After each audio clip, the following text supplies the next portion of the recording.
అందరికీ నమస్కారం। ఈ రోజు మనము గోంగూర నిలువ పచ్చడి చేసుకుంటున్నాము। దీనికి నేను 2 పెద్ద కట్టుల గోంగూరని శుభ్రంగా కడుక్కొని ఫ్యాన్ గాలికి ఆరబెట్టుకొని ఉంచాను। అలాగే ఈ పచ్చడి కోసం నేను 25 గ్రాములు ఎండుమిరపకాయలు తీసుకున్నాను। ఒక 15 వెల్లుల్లి రెబ్బలు, ఒక హాఫ్ టీ స్పూన్ జీలకర్ర, హాఫ్ టీ స్పూన్ మెంతులు, 25 గ్రాములు చింతపండు। నేను చింతపండుని శుభ్రంగా దాని ఇత్తనాలు పీచు అన్నీ తీసేసుకొని శుభ్రపరిచాను। వీటి అన్నిటిని నేను కాసేపు ఎండకు పెట్టుకొని వచ్చాను। ఇప్పుడు మనము స్టవ్ మీద ఒక ప్యాన్ పెట్టేసి స్టవ్ ఆన్ చేసుకొని ఇందులోకి మనము మెంతులు ఇంకా జీలకర్ర వేపుకుందాము। ముందుగా నేను మెంతులు వేస్తున్నాను।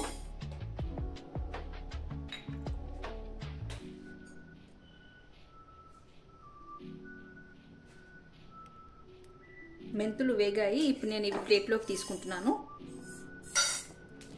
అలాగే ఇప్పుడు నేను జీలకర్ర వేపుకుంటున్నాను।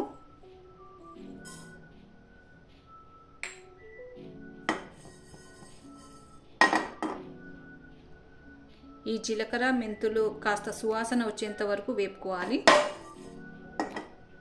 ఇప్పుడు నేను జీలకర్రని కూడా ఈ ప్లేట్లోకి తీసుకుంటున్నాను।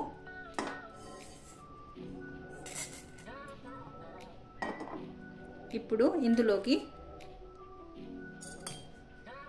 ఒక 2 టీ స్పూన్ల పల్లీల నూనె వేసుకుంటున్నాను।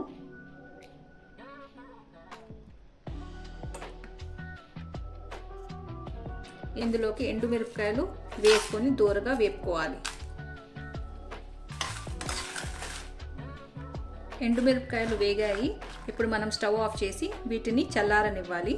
ఇప్పుడు మనము చల్లారిన మెంతులు జీలకర్ర ఈ మిక్సీలోకి వేసుకొని మెత్తగా పౌడర్ చేసుకోవాలి।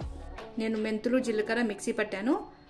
ఇందులోకే నేను ఎండుమిరపకాయలు కూడా చల్లారనేటివి వేసుకొని ఒకసారి మళ్ళీ మిక్సీ పట్టి పౌడర్ మెత్తగా చేసుకుంటాను। ఇప్పుడు నేను మరొక బాండీ తీసుకొని స్టవ్ ఆన్ చేసుకున్నాను। ఇందులోకి ఒక 3 టేబుల్ స్పూన్ల పల్లీల ఆయిల్ వేసుకుంటున్నాను।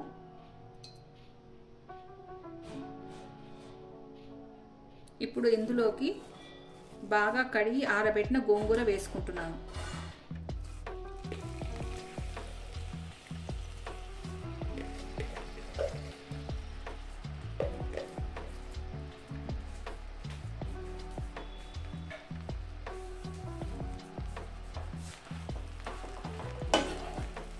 గోంగూర కాస్త మగ్గాక ఇందులోనే చింతపండు కూడా వేసుకొని ఇది కూడా మగ్గనిద్దాం।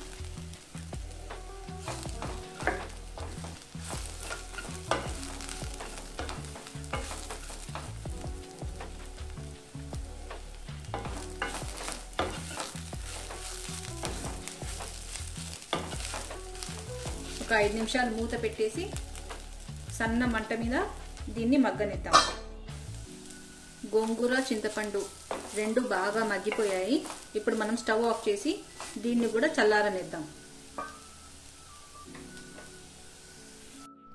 నేను మెంతులు జీలకర్ర ఇంకా మిరపకాయలు వేసి మెత్తగా పౌడర్ చేసుకున్నాను। ఇప్పుడు మనము పచ్చడి కోసం పోపు పెట్టుకుందాము। దీనికోసం నేను స్టవ్ ఆన్ చేసి ఒక ప్యాన్ పెట్టుకొని ఇందులోకి ఒక పావు కప్పు పల్లీల నూనె వేసుకుంటున్నాను।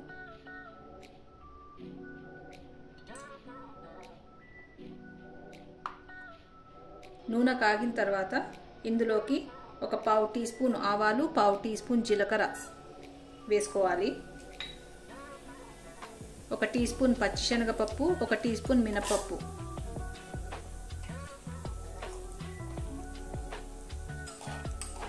కచ్చపచ్చ దంచుకున్న వెల్లుల్లి రెబ్బలు,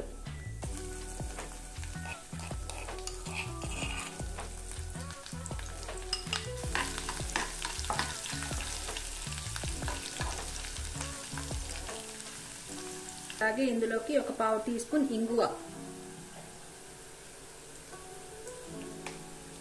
పోపు బాగా వేగింది। ఇప్పుడు మనం స్టవ్ ఆఫ్ చేసుకొని ఈ పోపుని కూడా చల్లారనిద్దాం।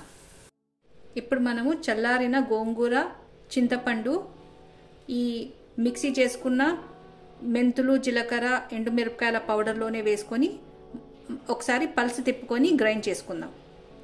ఇప్పుడు నేను మిక్సీ పట్టుకున్న గోంగూర పచ్చడిని ఇందులోకి వేసుకుంటున్నాను.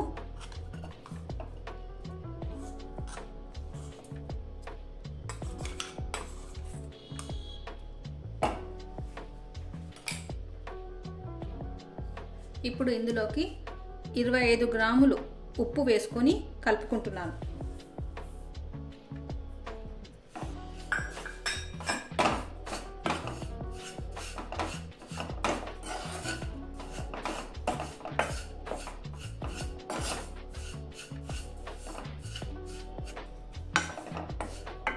ఉప్పు బాగా కలిసిపోయింది. అలాగే మన పోపు కూడా బాగా చల్లారింది. ఇప్పుడు మనము ఈ పోపుని ఇందులోకి వేసుకొని కలుపుకుందాం.